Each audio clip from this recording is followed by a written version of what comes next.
La vie est belle. La vie est belle. Alors, on va entendre le jingle. Un week-end, un métier, un podcast. WeCast. Une technique folle. Bienvenue, Martial, Merci. Bienvenue. dans WeCast, le podcast qui s'intéresse à vous. J'ai toujours rêvé de faire un regard caméra et j'ai loupé mon regard caméra. Tu peux le refaire. Le WeCast, le podcast qui s'intéresse à vous. Pas mal. Revenons à nos moutons. Je vais utiliser que des vieilles expressions. Ça, c'est cool. Et tu vas simplement nous parler de ton parcours. Si Oh là. tu le veux bien. T'es sûr? Ouais. Genre, qu'est-ce qui t'a amené à faire ce que tu fais aujourd'hui? Qu'est-ce que tu fais aujourd'hui? Ah, qu'est-ce que je fais aujourd'hui? Je suis hypnothérapeute. Ok. Voilà, depuis quelques mois officiellement installé. J'ai mon petit cabinet et j'aide les gens. Tout simplement. Trop bien. Ouais, c'est cool. C'est cool. Et en fait, je suis arrivé à ça, à cette envie, à ce besoin, parce que je me suis rendu compte d'un truc. Moi, j'ai toujours réparé des machines dans ma vie, mais tout le temps, depuis que je suis tout petit. Et là, je me suis dit, tiens, réparer des gens, ça peut être pas mal aussi. Stylé. Ouais, c'est satisfaisant. Du coup, tu disais que tu as réparé des machines. Du coup, est-ce que tu peux nous dire qu'est-ce que tu as fait avant de devenir hypnothérapeute? Avant d'être hypnothérapeute, j'étais prototypiste, machine. J'ai été... Attends, prototypiste machine, ouais, c'est quoi? je fabriquais des machines, Ok. mais des prototypes. Ouais. Donc, c'est-à-dire que je designais les machines complètement avant de les construire. Je créais des essais. Ok. Voilà, ça pouvait être pour l'industrie, ça pouvait être pour plein de choses. Ouais. Et j'ai travaillé avec des décorateurs, j'ai travaillé avec des designers, j'ai travaillé avec des industriels, j'ai travaillé avec toutes sortes de choses. Et l'idée, c'était de simplement faire émerger leurs idées. C'est-à-dire, ils arrivaient avec une idée et puis il fallait que je trouve la solution pour... Pour que ça prenne vie? Ouais, voilà, exactement. C'est ça. Et du coup, en parallèle de ça, ça m'a amené à l'escape game avec mon associé et que j'ai rencontré comme ça parce que j'ai commencé à lui fabriquer des machines. On s'est associés par après, c'est une autre histoire, mais globalement, voilà, l'idée, c'est mettre en œuvre les idées de manière physique, de manière palpable et réparer quand ça pète.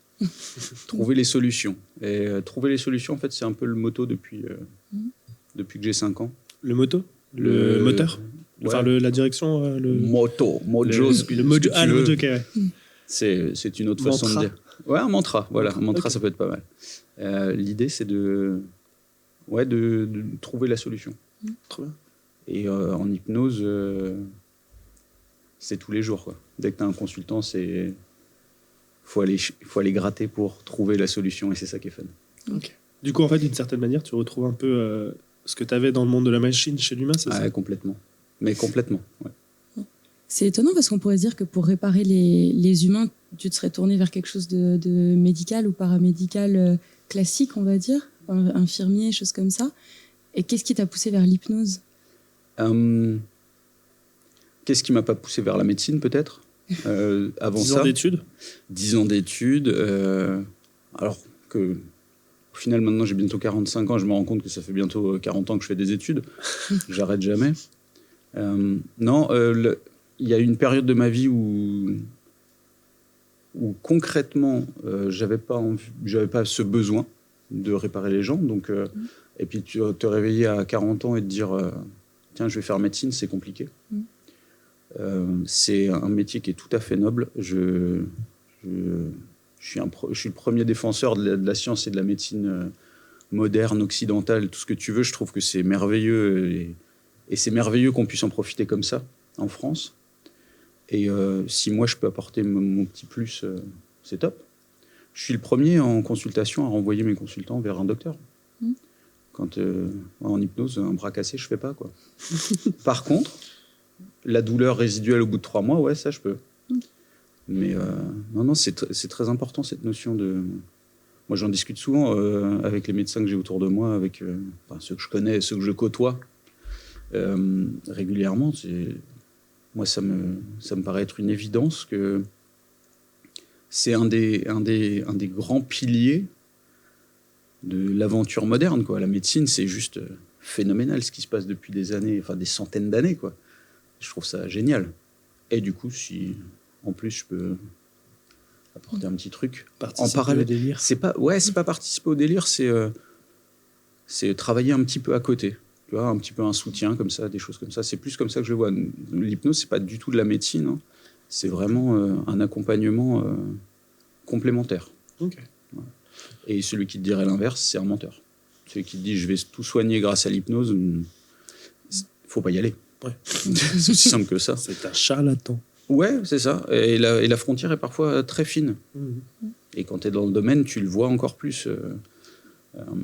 Par exemple, moi, j'ai un côté qui est très pragmatique. Moi, je ne crois pas du tout au magnétisme, les chakras, les trucs comme ça, mais c'est pas du tout mon truc. Mais vraiment pas du tout. Peut-être que d'ici 5-10 ans, j'aurais changé d'avis, mais aujourd'hui, c'est pas mon truc. Et ce qui me passionne dans l'hypnose, c'est qu'en fait, c'est juste des mécanismes mentaux qui sont à l'œuvre. Et ça, c'est ouf. Quand tu sais ce que tu peux faire juste en parlant aux gens. Du coup, c'est assez proche de la PNL, la programmation Ouais. neurolinguistique. Alors, la PNL, c'est un dérivé de l'hypnose. Ok, d'accord. En fait, il y a plusieurs choses qui sont dérivées de l'hypnose.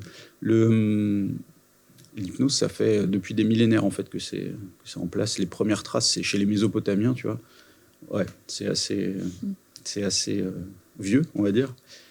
Tout ce qui est les trans chamaniques, toutes ces choses-là, c'est de l'hypnose, sans qu'on mette le nom dessus. Il y a en 1890, t'as Bernheim qui est arrivé et tous les premiers hypnotiseurs à peu près connus dans le milieu qui ont commencé à bien cadrer le truc. Et j'ai oublié la question de départ. Si la PNL, c'est de l'hypnose. Ah oui, voilà. Donc les dérivés de l'hypnose sont la psychologie, la psychothérapie. Notamment la psychothérapie, c'est un mot qui a été inventé par Bernheim, qui était hypnotiseur.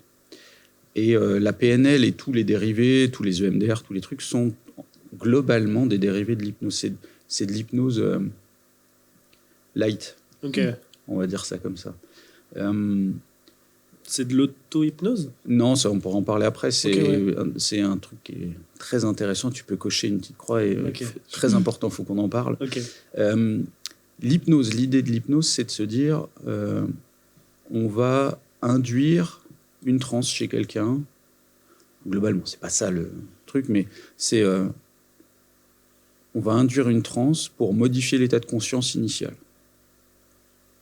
On en reviendra. Ce qui nous permet de donner des suggestions. Donc, on va aller parler directement au subconscient. Voilà, globalement. Tout ce qui est psychologie, psychiatrie. Alors, psychiatrie, c'est autre chose. Il y a de la médication, il y a des choses comme ça. Mais tout ce qui est psychologie, psychothérapie, toutes les thérapies où tu n'es pas en transe, en fait, tu as encore le filtre du conscient qui est là. Et c'est de l'hypnose sans la transe, quoi. Globalement. Tu vas parler, mais tu as tous tes filtres conscients qui sont là. C'est à peu près ça. Donc oui, la PNL, toutes ces choses-là. Moi, je fais un peu de PNL aussi avec mes consultants, parce qu'il y a des exercices qui sont très simples, très cool à faire, où on n'a pas besoin d'être en transe, quoi. Et c'est plutôt sympa. Et du coup, l'auto-hypnose et l'hypnose, c'est vraiment deux penchants séparés ? Pas du tout. C'est vraiment hyper complémentaire. C'est indispensable. Donc, si on commence simplement, l'hypnose, si tu veux, c'est... Là, tu as ton état conscient, tu es en train de me parler, tu es en train d'analyser, tu vois qu'il y a des lumières, tu écoutes ce qui se passe, tu es un peu concentré sur la technique et tout, donc tu es très présent, tu es très conscient. L'hypnose, l'état hypnotique et tout ce qu'on cherche à faire, c'est globalement tout ce qui n'est pas ça. Okay. C'est-à-dire, pour te prendre un exemple tout bête, quand tu es en train de conduire, quand tu apprends à conduire, tu te concentres sur passer tes vitesses, sur comment j'appuie sur les pédales, je regarde. Et au bout de quelques temps, tu as une espèce d'hypervigilance. Et au bout d'un certain temps, tu te dis, tu n'y penses plus. Tout se fait en automatique. Tu passes tes vitesses, tu entends un bruit, tu l'analyses même plus, tu sais qu'il faut changer de vitesse, etc. Et toi, tu peux penser à autre chose. Cet état-là, c'est ça de l'hypnose aussi. Okay. Pareil, si tu cours. Quand tu cours ou que tu fais du sport, à un moment donné, ton corps, il est en automatique et ton esprit, il va ailleurs. pareil, quand tu es dans la Lune, tout ça, c'est des états modifiés. J'ai jamais atteint ce stade à la course. Mais je t'emmènerai. Je t'emmènerai, il n'y a pas de souci. C'est dès que tu as la tête dans la Lune ou que tu penses à autre chose que ce que tu es en train de faire réellement, bah, c'est un peu un état modifié de conscience, comme tout le monde aime appeler ça. Donc, c'est un petit peu un état d'hypnose. Okay. Et toi, du coup, dans ces moments-là, tu en profites pour leur dire quoi aux gens ? Qu'est-ce que tu peux faire avec l'hypnose ? Globalement, sur une consultation, enfin sur une thérapie, on va dire ça comme ça, moi, je suis là pour juste les guider. Leur amener des clés à un moment donné. Si je dois faire des suggestions, de toute façon, il faut que le consultant l'accepte. On n'est pas Mesmer, on ne fait pas faire la poule, tu vois. C'est aussi simple que ça. C'est deux choses différentes et on pourra en parler aussi, mais l'idée de toute façon, c'est d'amener que des choses positives par la suggestion métaphorique. Waouh, ouais. Ça tape dès le matin. Ça. Ouais. J'ai plus de café pour comprendre cette phrase. Une suggestion, c'est simplement, tu vas pouvoir te répéter le matin en te levant, je suis en pleine confiance, j'ai la classe et je vais tout déchirer, je vais tout réussir. Ça, c'est une autosuggestion que tu vas pouvoir te faire. L'intérêt, c'est qu'elle est positive, donc ça peut que te faire du bien. Okay. En fait, on évite toute négation en hypnose parce que le cerveau ne comprend pas la négation. C'est aussi simple comme ça, que ça. Si je te dis ne pense pas à un éléphant rose, voilà, classique, tu l'as, il est magnifique, il a peut-être même des ailes. Sacré truc. Tu vois, et maintenant que je viens de dire il a peut-être même des ailes, ton éléphant il a des ailes. Voilà. Qui lui sont poussées dans le dos c'est ça, comme ça. C'est ça. Pourtant, on nous a dit ne pas penser à l'éléphant. Exactement. Non, mais voilà, du coup, on a un format de suggestions qu'on va faire. C'est des choses, on va parler au présent, on va donner des suggestions positives, que du positif tout le temps. Et si par hasard une suggestion ne correspondait pas à ton état d'esprit ou à ta volonté profonde, bah tu la rejettes, quoi. Okay. Si j'ai pas envie de tout déchirer ce matin, j'ai pas envie de me trouver beau. Si par exemple je te mettais en transe et je te disais il serait bien que tu te coupes les cheveux. Ouais, si ça, ok, ouais. Clairement, elle va être rejetée. Voilà, voilà, t'as tout compris, c'est ça. Donc concrètement en hypnose, on peut pas aller contre la volonté du consultant. Et tant mieux. Ouais. Et on peut rien casser. Comme ça, c'est ça qui est cool. Par contre, ce dont on se rend compte, c'est que ça va très très vite. Et juste avec une discussion, la première séance, quand je reçois mes consultants, c'est juste une discussion. Il n'y a même pas d'hypnose formelle. Il y a l'hypnose un peu comme ce matin, parce que vous êtes déjà un peu en état d'hypnose, mais ça c'est normal. Il est trop fort. Non, c'est pas ça. C'est logique. N'importe qui à ma place vous parlerait comme je vous parle. Si vous êtes un peu passionné, vous êtes en état d'hypnose. Okay. Et Max, de plus en plus. Tu le vois, quoi ? Il y a des trucs qui ne trompent pas. C'est dans la façon de regarder, dans la façon d'être et la concentration. Okay. Bah après, c'est pas gênant. Hein. C'est pas grave d'être hypnotisé. Non, bah non. Au contraire. C'est plutôt très intéressant. Moi, je sais que ma plus grande frustration, c'est que maintenant, pour être hypnotisé, il faut que j'aille voir un de mes confrères. Tu vois, ou alors, j'ai l'auto-hypnose. Mais quand je veux partir vraiment deep, vraiment profond, il faut que j'ai un collègue qui soit là, quoi. Qui t'y emmène. Et du coup, je ne sais pas si on en a déjà parlé, mais quelle est la grosse différence entre... Parce que là, tu as précisé que ce que l'hypnose, mais l'auto-hypnose. L'auto-hypnose, c'est toi qui vas te mettre toi-même dans un état de conscience modifié. Ok. C'est un exercice qui est, maintenant que je trouve indispensable, c'est quelque chose que j'apprends à tous mes consultants.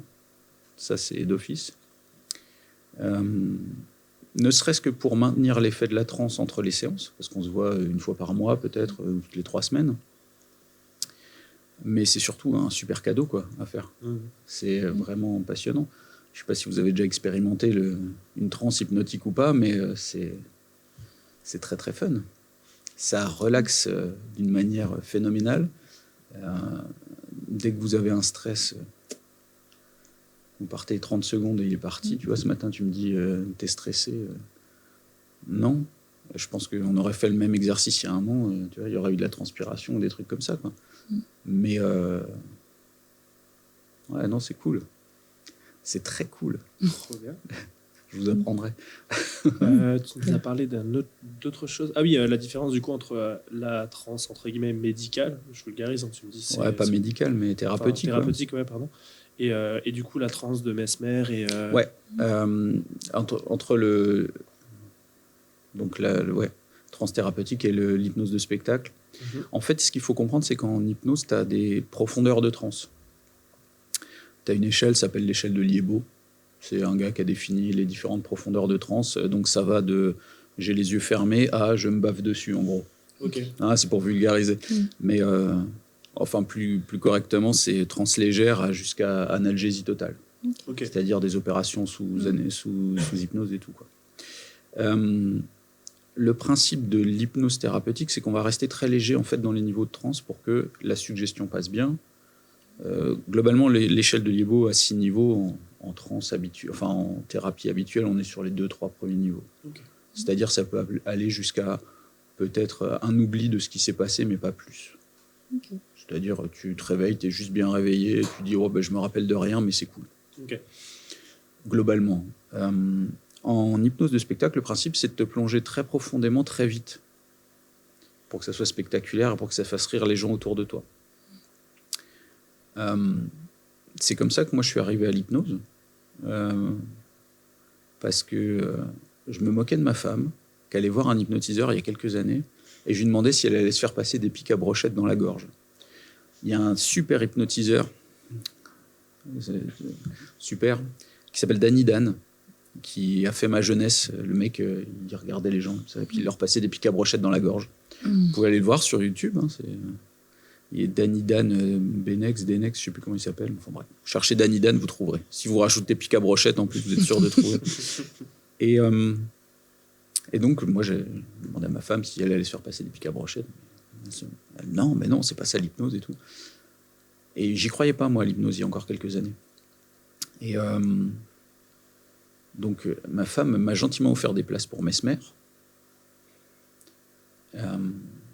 qui m'ont conforté dans l'idée que l'hypnose marchait vraiment bien, parce que globalement, j'y étais avec mon beau-frère. Mon beau-frère ne connaît pas personnellement Mesmer, et il est parti en cacahuète à côté de moi, au milieu de 1000 personnes. Quoi. Okay, ouais. Donc c'est là où j'ai commencé vraiment à m'intéresser au truc. Donc c'est le spectacle qui m'a amené à l'hypnose, mais sans le pratiquer. J'ai d'ailleurs un problème avec l'hypnose de spectacle telle qu'elle est faite maintenant, parce que ça dénature un peu le fondement même de l'hypnose. C'est rigolo, c'est sympa, mais faire la poule à quelqu'un, il y a des choses qui sont éthiquement discutables, on va dire. J'ai vu une émission il y a quelque temps, pareil, un truc sur TF1, je sais pas quoi, une soirée Mesmer où il mettait un gars en transe, il le déplaçait pendant sa transe et il le réveillait à un autre endroit. C'est un acteur, je sais plus comment il s'appelle. Le gars, tu voyais quand il sortait de la transe qu'il était mal, il comprenait pas où il était. Il était près de pleurer, c'était impressionnant. Et tu as 1000 personnes qui rigolent, la sensation doit être juste horrible. Ouais, voilà, c'est ça. Et concrètement, du coup, j'ai un peu plus de mal avec l'hypnose de spectacle maintenant que je sais la puissance en thérapie, quoi. Mais voilà, globalement, je te plonge très profondément dans un état quasi instantané. Ce qu'il faut bien comprendre, c'est ce que Mesmer fait. Si tu as envie, je te l'apprends, tu sors et tu le fais. Okay. Ouais. Les techniques d'hypnose, c'est super simple. Surtout pour l'hypnose de spectacle. Tu prends un petit livre, tu lis en 2-3 heures et tu sais faire... Après, il faut t'entraîner un petit peu, mais tu sais faire comme la plupart des hypnotiseurs de spectacle. Sauf que... l'autre jour, j'étais dans une... l'autre jour, ça fait 6-8 mois, j'étais dans une convention geek, je sais pas où... On est geek à mi-temps aussi, quoi. Non, j'emmenais ma fille. On va dire ça comme ça. Je me suis retrouvé devant un spectacle d'hypnose, deux nanas qui sont du coin, qui sont de Belfort, je crois, quelque chose comme ça. Et il y en a un il y a un gars du public qui a tellement réagi, il était tellement mal, qu'elles l'ont pas pris sur scène parce qu'il était vraiment trop descendu, mais elles s'en sont pas occupées quand même. Le mec était en train de baver au fond du public et il était pas bien, quoi. Tu vois, éthiquement, c'est un peu borderline, quoi. Donc, ouais, non, j'en suis revenu, du coup, à l'hypnose classique. Enfin, j'en suis venu à l'hypnose classique grâce à ça. Et du coup, c'est bien plus passionnant, l'hypnose classique. Et d'ailleurs, on est en train de développer un spectacle. C'est un bien grand mot, avec un ami hypno aussi. Mais beaucoup plus cool. Plus des contes hypnotiques. Voyage onirique, des choses comme ça. Ah, stylé. Ça vient bientôt, ça. Si on se débrouille bien, il y en a peut-être même un avant Noël. Donc des choses avec de la musique, des choses comme ça, et un petit comité, des choses vraiment pour faire voyager le public. Ouais. Genre pas la 4DX, mais sans... Voilà. Ouais, parce qu'il faut bien comprendre un truc, c'est que si j'arrive à te faire imaginer quelque chose, ton cerveau, il va le prendre pour vrai. Ouais. Et c'est... Comme dans les rêves, au final. Ouais, exactement. Exactement. La transe hypnotique, ça s'apparente. Alors ça, c'est une théorie d'un... Ah, je sais plus qui. Jung, peut-être. T'inquiète, Enfin, bref. je vais faire les recherches. Tu feras les recherches. Ouais. Comme dans les podcasts ultra connus, on verra la référence. Tu mettras la ref en dessous. Ouais. Et c'est faux. Je n'ai pas effectué de titre dynamique. C'est Maxime du futur. Pour ce qui est de l'essayiste, c'est Rostand qui a émis cette théorie, comme se reprendra Martial juste après. Je profite d'avoir appuyé sur pause durant votre podcast pour vous présenter Alixia, qui est ma co-animatrice de l'épisode. Allez, je vous relance tout ça.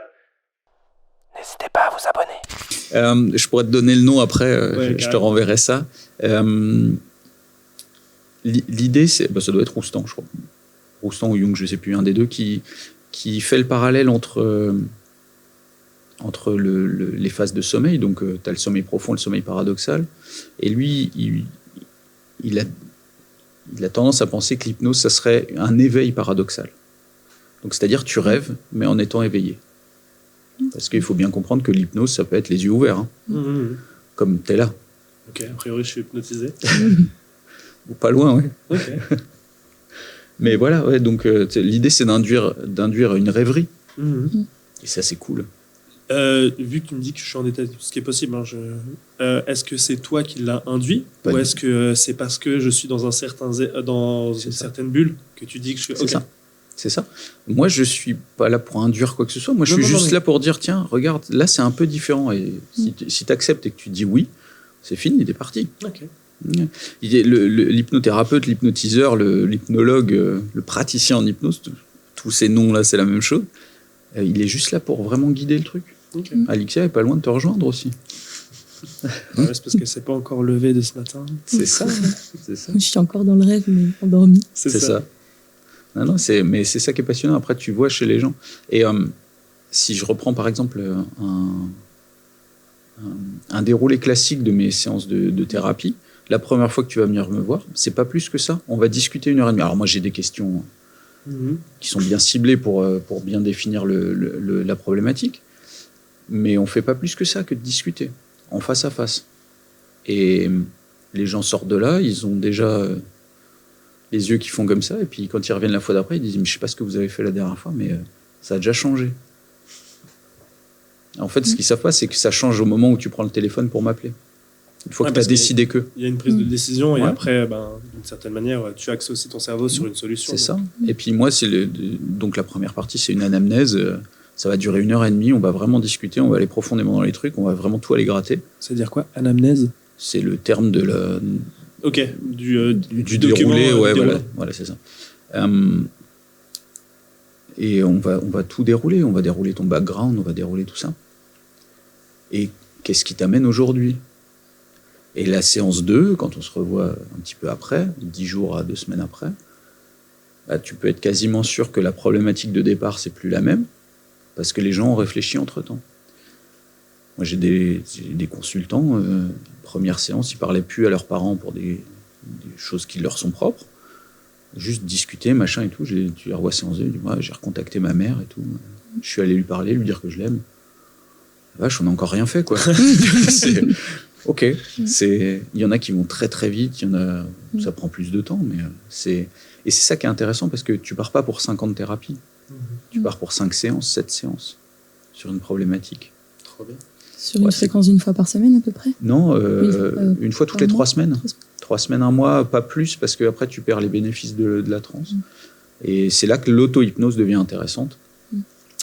C'est ce que j'apprends à tout le monde, effectivement, pour maintenir cet effet. En fait, ce qu'il faut bien savoir, là, il y a des études qui ont été faites, qui sont sorties il y a peu de temps, cet été, je crois, sur les effets de la transe. Quoi qu'il arrive, partir en transe, c'est bénéfique, même si tu n'y fais rien. Ça permet de recadrer le cerveau, de refaire ses connexions et tout. J'ai plus le truc, j'ai plus la référence exacte, je pourrais te la retrouver aussi de cette étude. Et peu importe la transe, ça peut être une transe chamanique avec des tambours, ça peut être je prends de l'ayahuasca, bon, là on est déjà sur de l'ayahuasca, des trucs des Amazoniens. Là on est déjà. À boire ou à fumer? Ouais, c'est à boire. Ouais. Ok. Bon, là c'est déjà. Une chance sur deux, de toute façon. Ouais, c'est ça. Là t'as déjà un peu du psychotique dedans, quoi, enfin du psychédélique et des choses comme ça. Mais il s'avère que modifier l'état de conscience, ça fait du bien au cerveau. Avec l'auto-hypnose, l'avantage, c'est que t'as pas de gueule de bois, quoi. Et t'as pas de substances nocives, parce que les drogues, c'est mal, je vous rappelle. Exactement. La plupart des drogues sont mal. Ouais.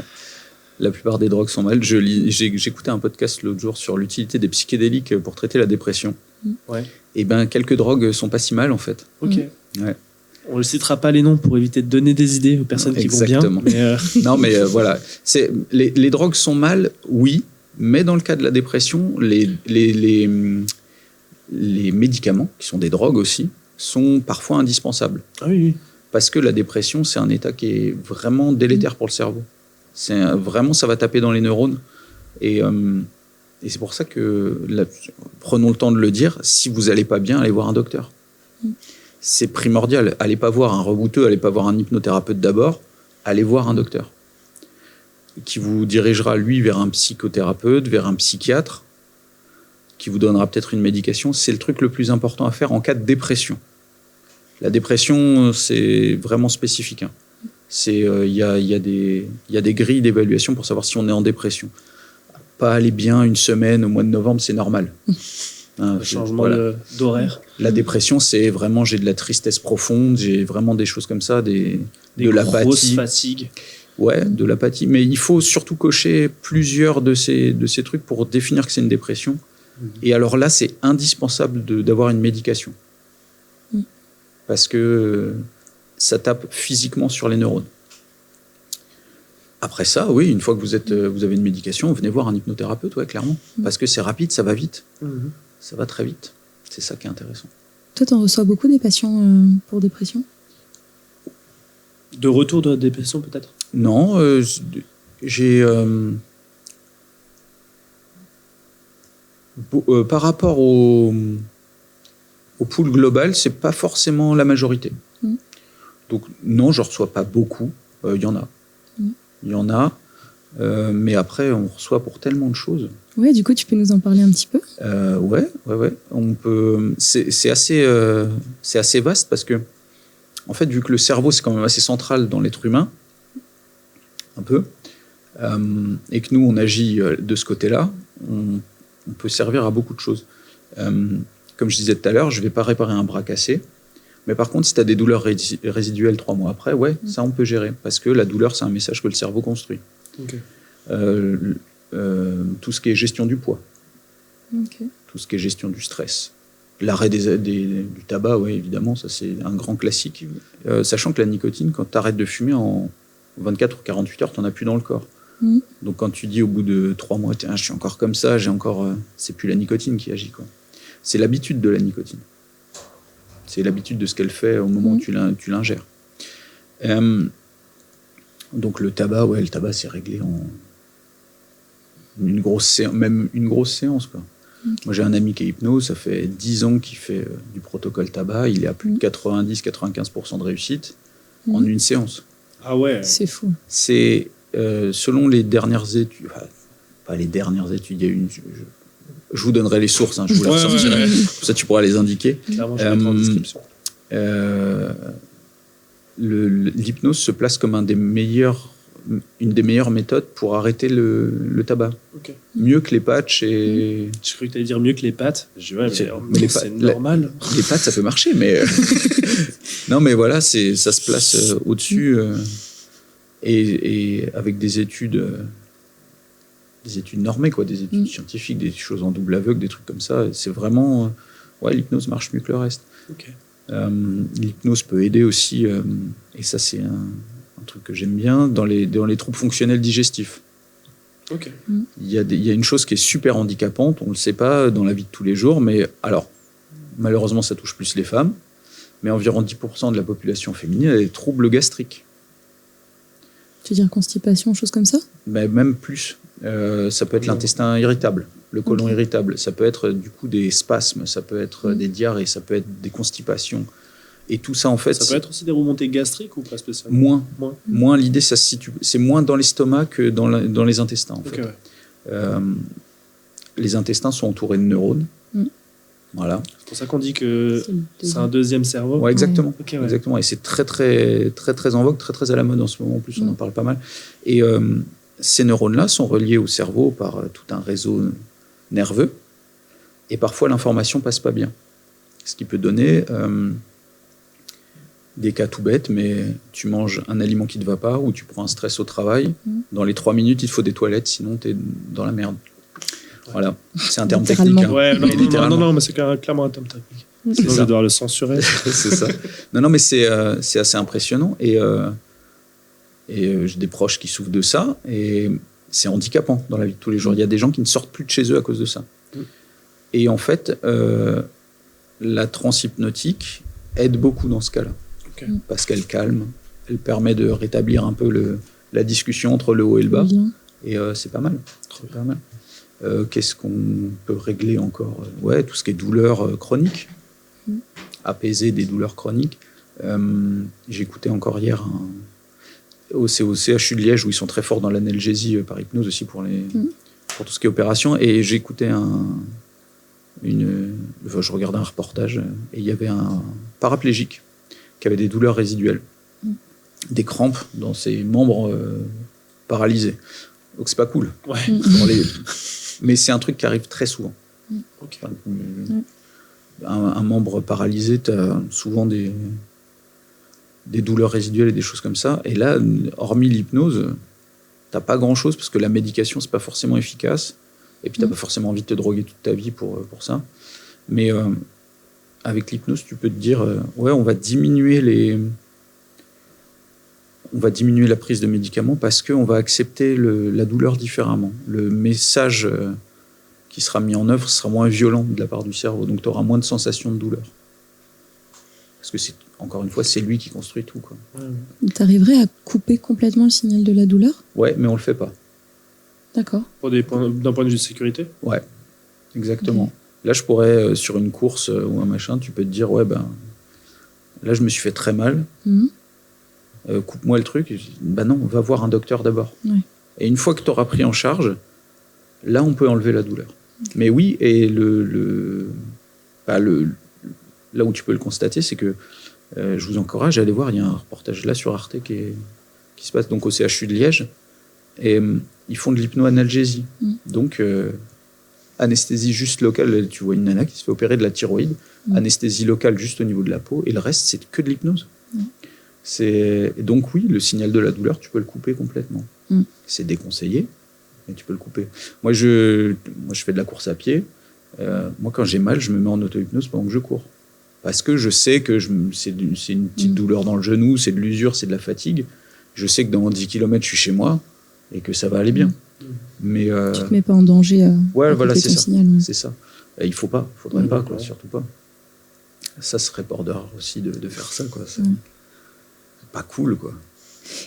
Et du coup, est-ce que c'est considéré comme une drogue ou... Parce qu'il y a plein d'antalgiques maintenant qui sont considérés comme des drogues dans la compétition, mais au final, si tout le monde se fait mettre sous hypnose avant une course... Est-ce qu'on le détecte dans l'urine, l'hypnose? Non, c'est pas du tout une drogue, c'est comme toute préparation mentale, ça fait partie de ta préparation mentale, comme ta préparation physique avant une course. Et bien, encore heureux que ça soit pas... Tout le monde l'utilise à haut niveau. Alors moi, je suis de loin pas à haut niveau, moi je suis total amateur, mais je prends l'exemple, là j'ai un ami qui vient de faire Mulhouse-Istanbul en vélo sans préparation. Donc la seule préparation qu'on ait faite, c'est une préparation mentale avant qu'il parte. Okay. Là, il est revenu, hier il y avait sa conférence de retour et tout. Et Heureusement qu'on a fait la préparation mentale avant qu'ils partent. Mais non, c'est pas du tout une drogue, non, parce que ça modifie en rien. Ça modifie en rien la chimie organique, quoi. C'est juste ton état d'esprit vraiment qui va changer. T'as les avantages sans les inconvénients, en fait. Ouais, c'est ça. Est-ce que tu as eu des difficultés? Ça fait combien de temps maintenant que tu es hypnothérapeute? Et est-ce que tu as eu des difficultés dans ce lancement-là? Alors, ça fait peu de temps que j'ai ouvert mon cabinet vraiment complètement et officiellement. Ça fait 1 mois et demi, un truc comme ça. Ok, ouais. Ça fait quelques mois que je pratique dans le cadre de mes formations. Et puis, je faisais ça comme ça à côté. Pour l'instant, la réponse est plutôt très positive. Là où moi, je suis très content, c'est que mes consultants vont bien. Et ça, c'est cool. Et puis, après, le bouche à oreille fait son boulot, quoi. Hein. Si t'as des consultants contents. Ouais, forcément, ils vont en parler autour Et puis, moi, le but, c'est ça. Là, l'autre jour, j'ai un consultant qui est venu me voir et il y avait une tristesse profonde. Des fois, tu gères pas, quoi. Et 2-3 séances. Et puis, je suis tombé sur une photo de lui sur Instagram l'autre jour, complètement éclaté au bar avec ses potes, une banane jusque-là. Là, tu vois qu'il n'y avait plus de tristesse, quoi. Et puis, tu t'entends qu'il a dit ouais, c'est plutôt bien, c'est vraiment bien ce qui s'est passé et tout machin en très peu de séances. C'est top, c'est ça que je trouve génial, quoi. C'est pour ça que tu fais ça. Ah ouais, clairement. Ouais. Et peut-être que ça me fait ma thérapie à moi, tu vois, en même temps, de me dire tiens, je fais du bien aux gens, tu vois, ou j'aide les gens à aller mieux, ça me fait du bien à moi aussi, c'est positif, quoi. L'élément déclencheur qui t'a intéressé à l'hypnose, c'était le spectacle, mais tu avais une envie de changer de voix quand tu étais prototypiste. Ouais, moi j'ai toujours eu envie de changer au cours de ma vie. Et plus le temps passe, plus les périodes sont longues. Avant, je changeais tous les 3-4 ans d'orientation parce que intellectuellement, tu t'emmerdes au bout d'un moment. Tu as fait le tour. Et là, je me rends compte que là, il y a du boulot à faire encore. Là, il y a vraiment des choses à chercher, il y a des choses à gratter, il y a pas mal de choses à faire. Du coup, pour l'instant, je m'embête pas, si tu veux. Je mange hypnose, je dors hypnose tous les jours, tout le temps. Et ça depuis quelques mois maintenant. Et chaque jour, je trouve un nouveau truc, quoi. C'est passionnant. Et ce que je disais tout à l'heure, c'est super intéressant quand tu as un consultant qui arrive et il dit « Ouais, là, je vais pas bien, je mange trop. » Ok. On peut m'aider à régler mon poids. Ok. Puis au bout d'1 heure, tu te rends compte qu'en fait, c'est pas un problème de poids, quoi. C'est que le gars, il a un problème avec son rapport à l'argent. Ok. Et là, tu dis, oh putain, mais où je vais, là? C'est un terme technique, putain, aussi. Ouais, clairement. C'est-à-dire, pour ceux qui connaissent pas le terme putain, c'est pour désigner quelque chose qui choque très fortement. C'est ça. Ou c'est utilisé en virgule ou en point aussi, quand on écrit. Mais ouais, c'est... En fait, la plupart du temps, les problématiques de départ sont juste une résultante d'un plus gros truc ou d'un truc un peu plus caché, quoi. Et après, quand tu as quelqu'un qui veut arrêter la clope, la plupart du temps, c'est parce qu'il a commencé à fumer à 15 ans et puis c'est de l'habitude et puis voilà. Mais pareil, des fois, tu as des gars qui veulent arrêter la clope, des gars ou des nanas, on n'est pas sectaire. Hein. Tu as des gens qui veulent arrêter la clope et puis en fait, ils ont démarré la cigarette suite à un choc traumatique. Donc là, tu fais pas arrêter la cigarette parce que c'est une béquille pour l'instant. Ouais. Donc tu vas régler le choc traumatique d'abord, quoi. Donc à chaque fois, tu as des trucs. Et si j'ai appris un truc, sincèrement, depuis que j'ai commencé l'hypnose, c'est que tout le monde a un problème. C'est un truc de fou. Ça peut être 3 fois rien, ça peut être quelque chose qui est accepté dans la vie, ça peut être quelque chose que l'hypnose ne pourra pas gérer. Mais tout le monde a un truc. Hein. C'est un truc de dingue. C'est notre condition humaine, tu penses? Ouais, je pense que ça en fait partie. Et l'accepter, c'est pas mal parfois. Ou travailler dessus. Hein. Alors là, c'est une question à la technique parce que je n'ai absolument pas vision sur le temps. Ça fait combien de temps qu'on tourne? Hein? 40 minutes. Ouais. Vas-y.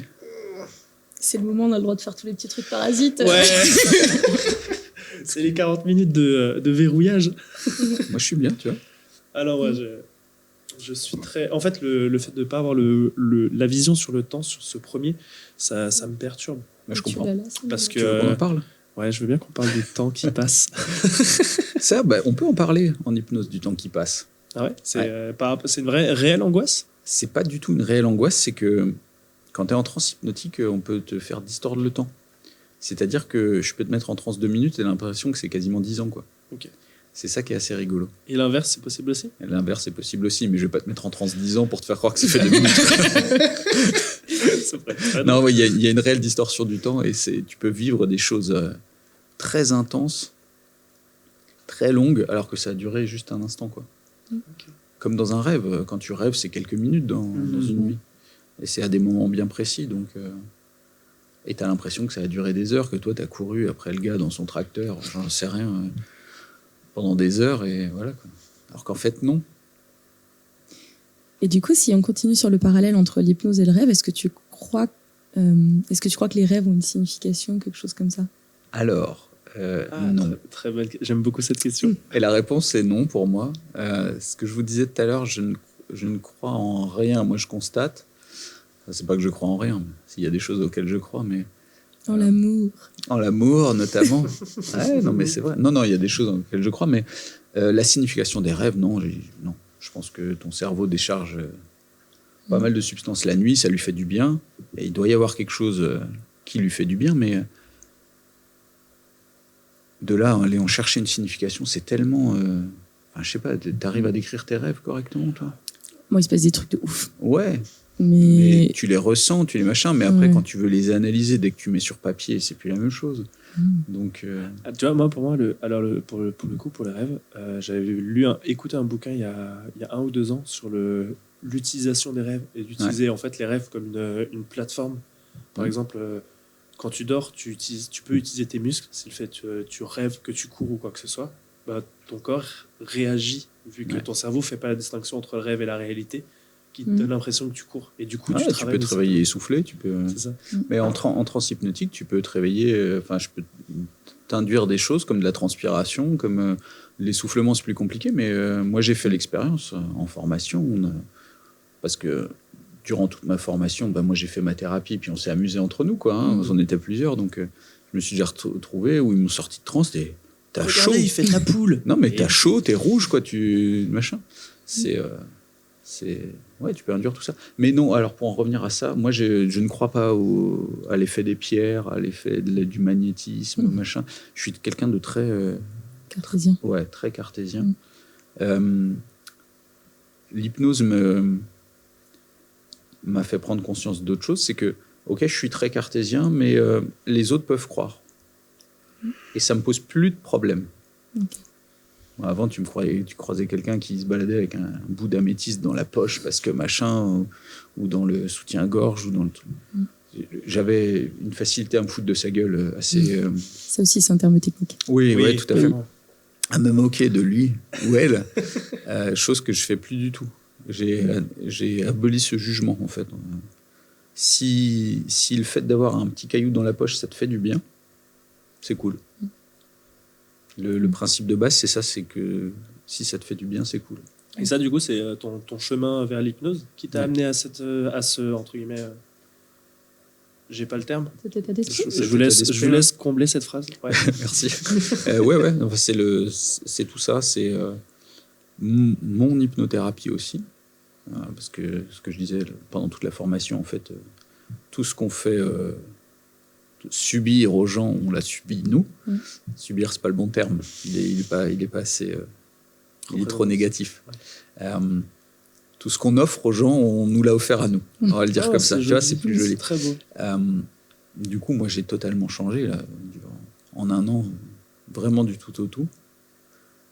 Moi, je te connaissais avant et alors c'est pas je pense que c'est lié, mais je te trouve beaucoup plus détendu et beaucoup plus, d'une certaine manière, distant et en même temps proche des gens. Ouais. Avant, je te trouvais pas antipathique, mais pas très loin, mais pas loin de l'enculé quand même. Ouais, voilà, aussi, clairement. Et maintenant, je te sens beaucoup plus à l'écoute des gens de manière générale. Plus avenant. Ouais, plus avenant et c'est le ressenti global d'à peu près tout le monde. Ok. Voilà. Mais c'est bien. Pas de suite. Moi, j'en suis content. Hein. J'en discute ouvertement avec ma femme aussi, des choses comme ça, qui, elle aussi, me dit ouais, il y a eu du changement, c'est bien. Elle est contente. Non, avant, c'est vrai, j'étais beaucoup plus cassant. J'étais peut-être plus énervé contre moi aussi. Tu sais qu'est-ce qui m'a fait avoir ça? Je sais plus, tu parlais de moi en disant Maxime, c'était un élève et maintenant c'est un ami. Et je me dis que ça, je pense pas que tu l'aurais prononcé à l'époque. Je sais pas si tu l'aurais dit verbalisé comme ça en tout cas. Non, sans doute pas. Et je verbalise beaucoup plus de choses maintenant. Ouais, clairement. Je suis beaucoup plus attentif à mes émotions et beaucoup plus attentif à ce que je vais dire. Et si ce que je vais dire peut faire plaisir, je vais le dire. Avant, je l'aurais gardé. Parce que c'était pas nécessaire de le dire, parce que machin, parce que truc. Et maintenant, je me rends compte qu'en fait, si, c'est cool de le dire. De dire à quelqu'un, si, c'est agréable d'être avec vous. C'est agréable d'être avec vous ce matin, même si j'ai dû me lever à l'aube. C'est toi qui l'as choisi. Aux aurores. Oui, c'est vrai. Mais parce qu'il faut que j'aille écrire mon conte de Noël hypnotique après, avec mon collègue. Donc, c'est ça. Non, ouais, je suis beaucoup plus posé, c'est certain. Et moi, j'aime bien. Vas-y. Tu parlais tout à l'heure de ta formation. Du coup, quelle formation tu as fait? Combien de temps ça a duré pour en arriver là? Globalement, en fait, pour hypnotiser quelqu'un, pour apprendre à hypnotiser quelqu'un, ça peut prendre 10 minutes. Okay. La formation qu'on fait, en présentiel, c'est en gros 200 heures, globalement, plus tout ce que tu dois faire à côté de toi. Tout ce que tu dois faire à côté de toi, c'est-à-dire déjà commencer à prendre des consultants. Alors, tu commences par ton cercle d'amis pour faire des petites choses, des relaxations, des trucs très simples.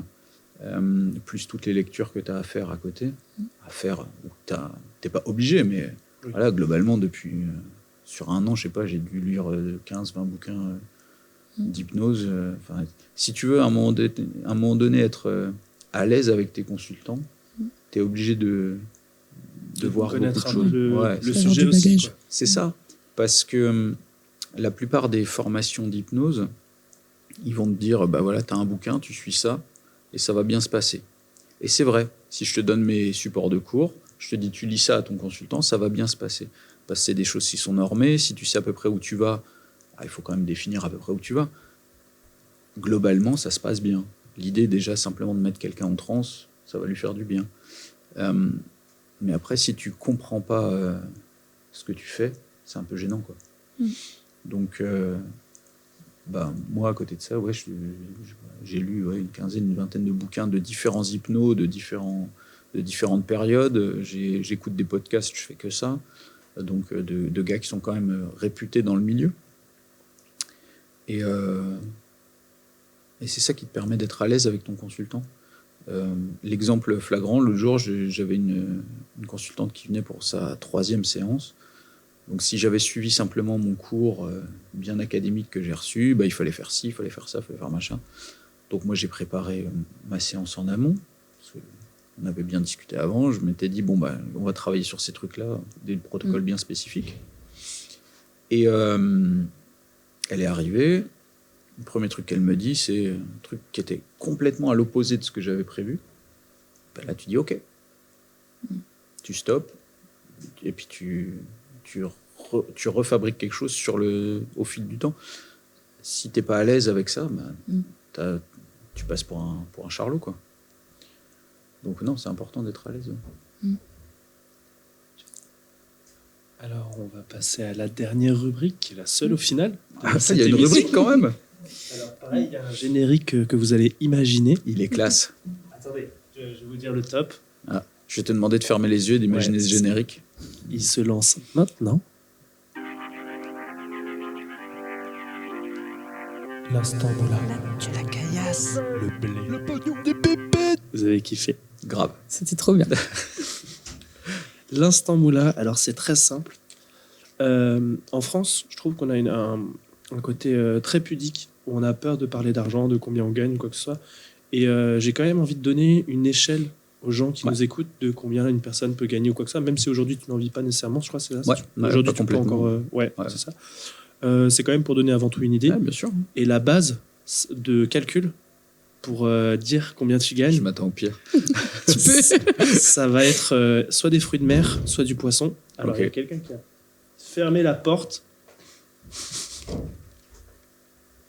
Putain, j'en profite. Soit des fruits de mer, soit des poissons, quoi. Ouais, pardon, je vais reprendre la phrase parce que du coup, il y a eu un bon claquement de porte entre. Attends, est-ce qu'il lui faudrait pas une calculette du coup? Est-ce que tu as ton téléphone pour calculer? Quelqu'un a un téléphone pour calculer? On va bien me donner un téléphone. Ouais, je pense qu'on a le... Merci, l'ingé. Il y a un code sur ton téléphone au cas où s'il appuie par erreur? Cool. Alors, donc voilà, c'est toi qui choisis ton unité de mesure. Ok. Et tu as la base de calcul. Alors c'est très simple, tu as le prix au kilo. Le coût du kilo de bulot, France. Ok. Je vais calculer. Hein.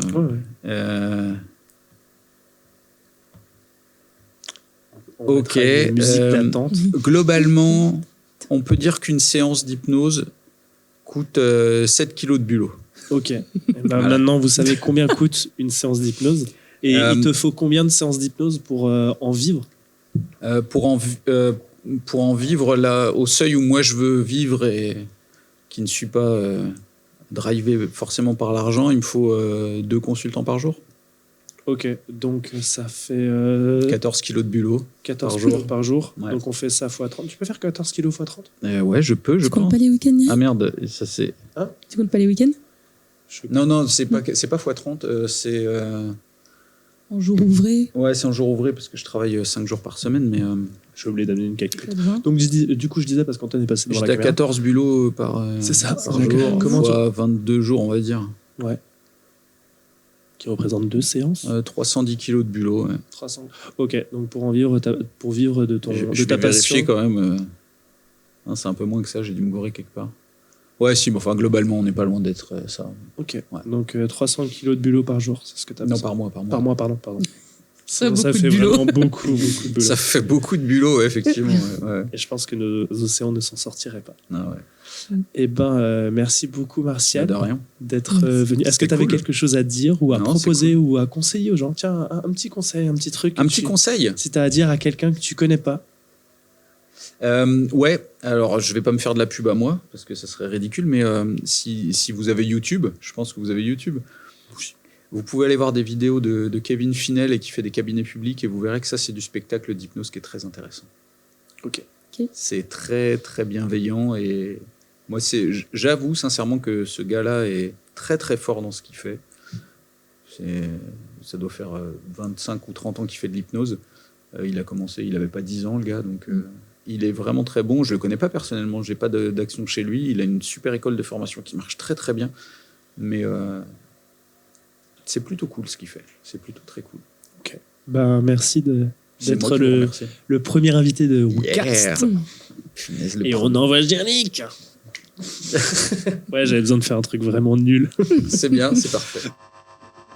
Merci d'avoir assisté à WeCast.